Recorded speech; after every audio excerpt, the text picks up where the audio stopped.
கர்ம வீரர் காமராஜர் குறித்து திமுக எம்பி திருச்சி சிவா தெரிவித்த கருத்து தமிழகம் முழுவதும் கடும் கண்டனங்களை எழுப்பியுள்ள நிலையில் இதுகுறித்து விளவங்கோடு காங்கிரஸ் எம்எல்ஏ தாரகை கத்பட் உடன் நமது செய்தியாளர் அருண்குமார் நடத்திய கலந்துரையாடலை பார்க்கலாம்.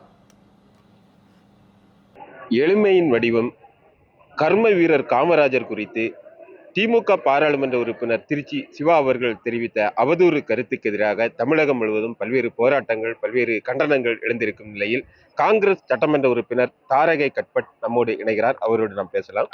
வணக்கம் மேடம். கர்ம வீரர் காமராஜர் குறித்து திருச்சி சிவா தெரிவித்திருக்கும் இந்த கருத்து தமிழகம் முழுவதும் ஒரு எழுச்சியை ஏற்படுத்தி இருக்கு. இந்த கருத்தை நீங்க எப்படி பாக்குறீங்க? தமிழகம் முழுவதும் எழுச்சியின் விட வெறுப்பை ஏற்படுத்தி இருக்கிறது. ஏனென்றால் திருச்சி சிவா போன்றவர்கள் அவருடைய மூன்றாம் தர அரசியலினுடைய வெளிப்பாடு தான் கர்ம வீரர் காமராஜரை பற்றி சொல்கிறது. கர்ம வீரர் காமராஜருடைய வரலாறை புரட்டி பார்க்க வேண்டும். அன்றைக்கு அதாவது மதுரையில நான் பேர் சொல்ல விரும்பல, திமுகவை சார்ந்த ஒருத்தர் எங்களுடைய கர்ம வீரர் காமராஜர் அவர்கள் அங்க சென்ற பொழுது, மதுரையில ஒரு மீட்டிங்கா சென்ற பொழுது திமுகவை சேர்ந்த ஒருத்தர் அங்க டிபில இருந்தாங்க. அந்த டைம்ல அங்க உள்ள ஊழியர் சொன்னாங்க, அவருக்கு ரூம் கிடையாதுன்னு சொன்ன உடனே பரவாயில்லன்னு சொல்லிட்டு வெளியில எங்க கட்சியினுடைய சாதாரண கடைக்கோடி தொண்டன் அவர்கள் ஃபேன் இல்லாத வீட்டுல கொண்டு போய் அந்த இடத்துல படுத்தவர் தான் எங்களுடைய காமராஜரை ஒழிய. இதுதான் வரலாறு தெரியாமல் திரிக்கக்கூடிய இந்த தேர்ட் ரேட் சிவாவை போன்றவர்களை இமீடியட்டாக கட்சி விட்டு முதலமைச்சர் விலக்க வேண்டும். இல்லை என்றால் கூட்டணிக்கு பங்கு விளைவிக்க வேண்டி வரும்.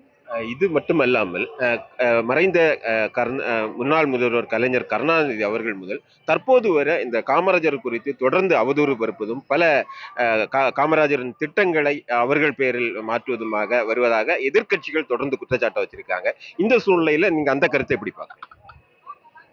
தொடர்ந்து இன்றைக்கு திமுகவினுடைய இரண்டாம் கூலிகளா அல்ல மூன்றாம் கூலிகளாக இருக்கக்கூடியவர்கள் தான் இந்த மாதிரியான பொய் பிரச்சாரங்களை எடுத்துக்கொண்டிருக்கிறார்கள்.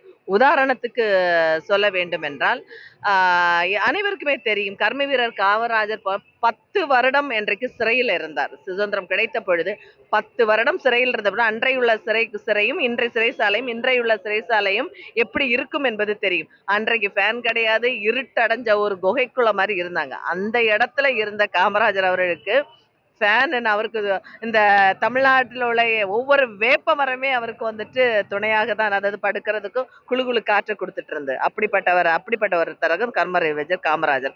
அவரிடம் சொந்தமாக எந்த நிலமோ புலமோ எதுவுமே இல்லாமல் இருந்து தன்னுடைய தாயை கூட அரசு பங்களாவில் உட்காரக்கூடாது என்று சொன்னவர் தான் அவர். அப்படிப்பட்டவரை பற்றி இன்றைக்கு திமுகவை சார்ந்த சில கயவர்கள், அதான் சொன்ன இரண்டாம் தர கூறிக்காலர்கள் இப்படி பரப்புவது என்பது அவருடைய திட்டங்களை நாங்க 1-2 மாத்த வேண்டியது அந்த பெயர்களை மாத்துறது சொன்னப்போ நாங்க காங்கிரஸினுடைய சட்டமன்ற உறுப்பினர்கள் அனைவரும் சென்று நம்மளுடைய முதலமைச்சர் ஸ்டாலின் அவர்களை சென்று பார்த்த பொழுது கண்டிப்பாக அந்த திட்டத்தின் பெயரை மாற்ற மாட்டோம் என்ற உறுதியை அவர் கூறினார்.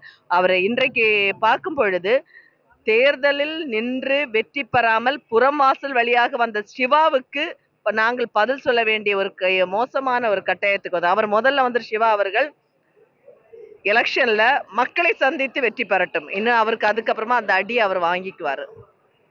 தற்போது காங்கிரஸ் தொண்டர்களும் எதிர்கட்சியினரும் என்ன சொல்றாங்கன்னா, இந்த சம்பவத்திற்காக திமுக கூட்டணியில இருந்து காங்கிரஸ் வெளியேறணும் அப்படின்னு ஒரு கருத்தை முன்வைக்கிறாங்க. நீங்க இதை எப்படி பாக்குறீங்க?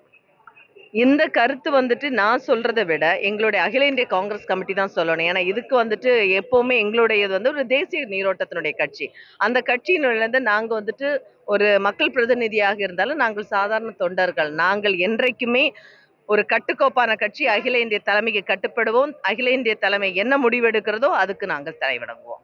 முதல்வர் தற்போது அறிக்கை வெளியிட்டிருக்காரு. இது சம்பந்தமா அந்த அறிக்கை உங்களுக்கு திருப்தி அளிக்குதா? முதல்வர் அமைச்சர் கண்டிப்பாக ஒரு அறிக்கை கொடுத்தது தப்பு கிடையாது. அவர் அவரோட இடத்துல இருந்து ஏன்னா இது ஒரு பிரச்சனையை ஆக்க வேண்டாம், அவரும் திருச்சி சிவாவை அவர்களை கூப்பிட்டு கண்டித்திருக்கிறார். அதுக்கான நடவடிக்கை எடுப்பதாகவும் எங்களிடம் உறுதி கூறியிருக்கிறார். அதை நான் வரவேற்கிறேன். தமிழ் ஜனம் செய்திகளுக்காக ஒளிப்பதிவாளர் நிதினுடன் கன்னியாகுமரி மாவட்டத்தில் இருந்து அருள்குமார்.